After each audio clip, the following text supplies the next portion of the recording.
Nous allons prier, Seigneur, toi qui es le créateur du ciel et de la terre. Nous voulons te bénir parce que ton nom est souverainement élevé. Toi qui fais ta retraite dans les lieux très hauts, dans les lieux très élevés. Je te rends grâce parce qu'il n'y a rien qui peut t'étonner sur cette terre. Avant que le monde existe, toi tu existais déjà. Je te bénis, Seigneur, parce que tes promesses sont oui et amen.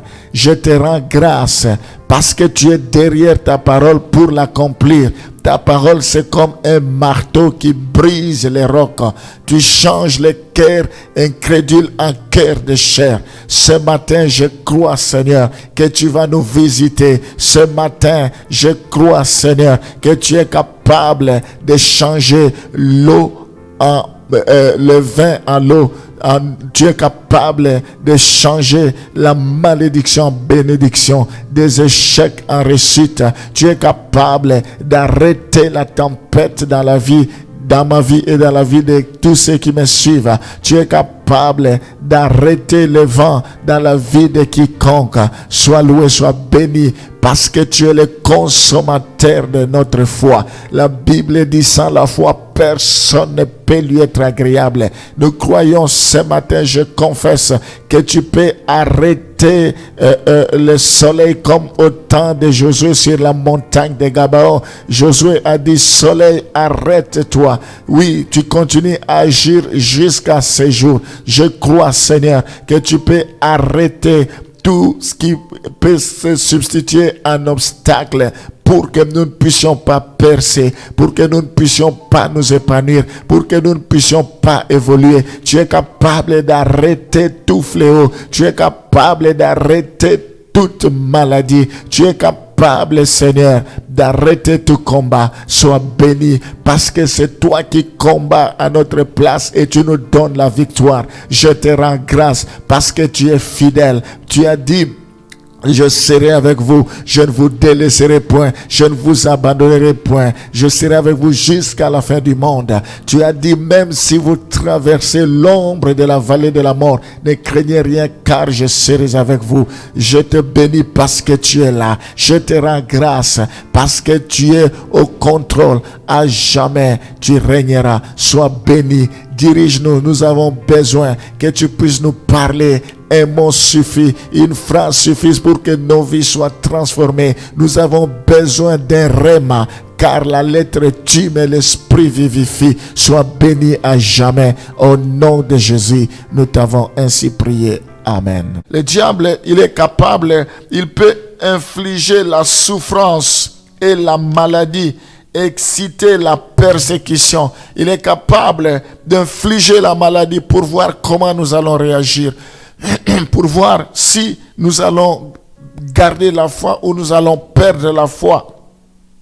Il est capable de nous infliger la souffrance et la maladie, d'exciter la persécution. Nous voyons dans la vie de Job, chapitre 1er, le verset 13 à 19. Un jour que le fils et le fils de Job mangeaient et buvaient du vin dans la maison de leur frère aîné, il arriva auprès de Job un messager qui dit, le bœuf labourait et les ânes pesaient à côté d'eux.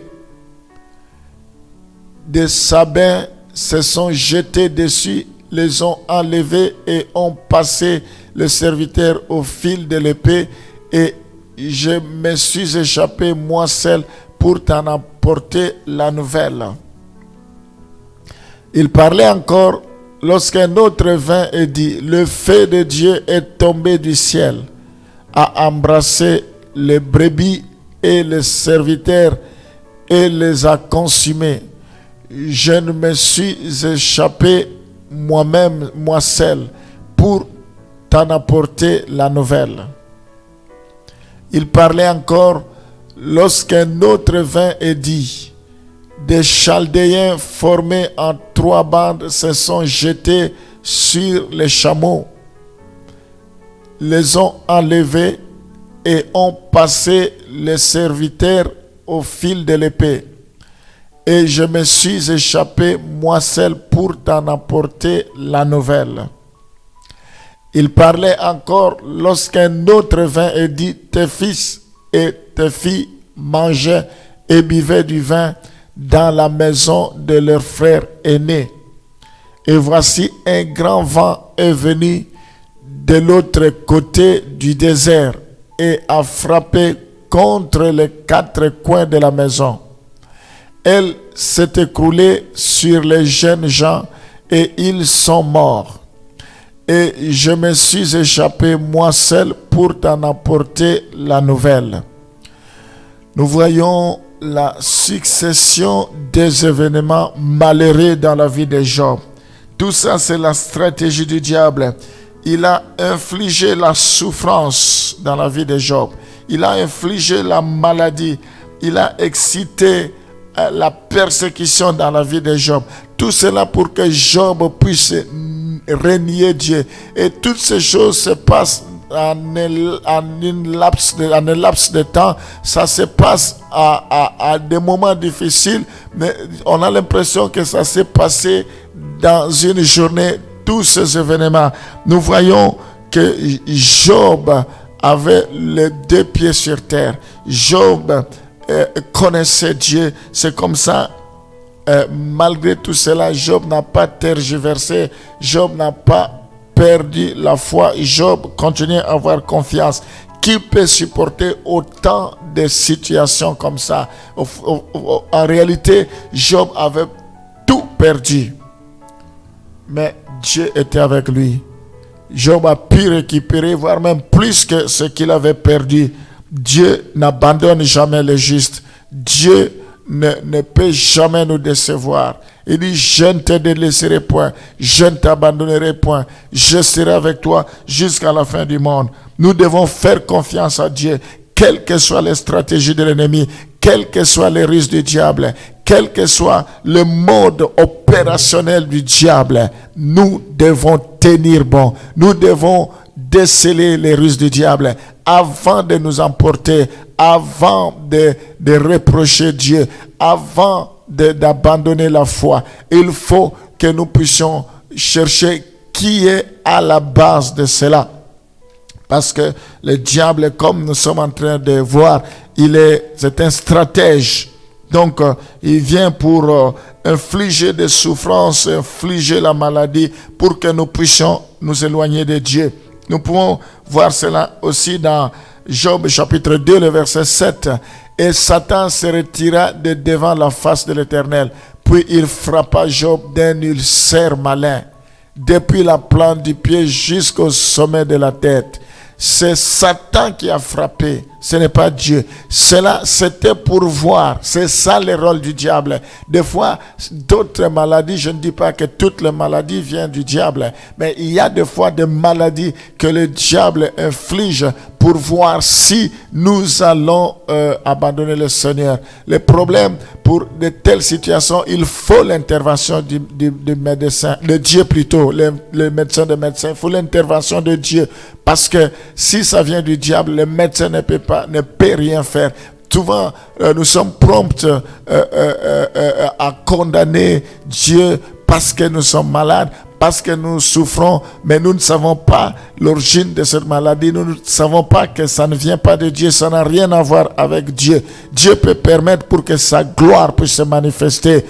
Mais si c'est le diable, il faut que nous cherchions Dieu, que nous tournions vers Dieu pour que nous soyons guéris. Je confesse que que les enfants de Dieu ont l'autorité, ont pleine autorité sur Satan. Je confesse que Jésus-Christ a vaincu Satan à la croix. Il l'a dépouillé. Il a été jugé. Toi, Satan, je te rappelle qu'il y a de cela 2000 ans, tu as été jugé et tu as été destitué de ton pouvoir. Et tu dois savoir que tu dois savoir que même pour les puissances qui dépendent du diable, tu as été dépouillé des puissances qui dépendent de toi. Tu as été dépouillé par rapport à cela. Au nom de Jésus, par l'œuvre de Christ, les chrétiens ont été délivrés de la puissance des ténèbres. Je confesse que les enfants de Dieu ne sont plus sous la puissance des ténèbres dans le nom de Jésus. Je proclame la victoire de Dieu sur Satan, sur ses œuvres. J'anéantisse pur et simple le plan et le manœuvre du diable au nom de Jésus. Même si Satan n'a pas encore cessé d'exister ni d'agir, nous croyons qu'il n'a aucun droit sur les enfants de Dieu. Il n'a aucun droit sur les rachetés. Au nom de Jésus, que le sang de Jésus protège les enfants de Dieu. Je crois à la main invisible de Dieu dans le nom de Jésus. Je confesse la protection de Dieu. Je confesse la protection de Dieu au nom de Jésus. Seigneur, je crois que tu es le même hier, aujourd'hui, éternellement. Je prie pour que chaque enfant de Dieu soit sous la protection de Dieu, qui reste toujours maître de la situation, que tu restes toujours maître de la situation, que les épreuves du croyant ne proviennent pas de la seule volonté de Satan, mais elles sont permises par Dieu. Quel que soit ce que tu peux permettre, le diable est limité. Je confesse qu'il a des limites. Le diable ne peut pas aller au-delà. Il ne peut pas aller contre ta volonté. Au nom de Jésus, que tu puisses bannir la crainte dans la vie des enfants de Dieu. Je prie pour que l'Esprit de Dieu, ton Esprit, puisse nous aider à connaître les intentions et les méthodes du diable, pour que nous soyons vigilants, pour que nous puissions éviter de lui donner l'accès, que nous puissions résister maintenant dans le nom de Jésus. Car la Bible dit: résistez au diable, il fuira loin de vous. Quel que soit ce que le diable veut nous imposer, il a été vaincu il y a de cela 2000 ans. Nous voulons nous soumettre au Seigneur pour que notre victoire soit acquise, soit certaine. Nous voulons la protection qui vient de Dieu. Nous voulons nous revêtir de toutes les armures, comme nous avons eu à les citer tantôt, pour résister à des moments difficiles. Seigneur, sois béni, sois glorifié, parce que nous croyons que tu as tout accompli. Nous avons compris que le diable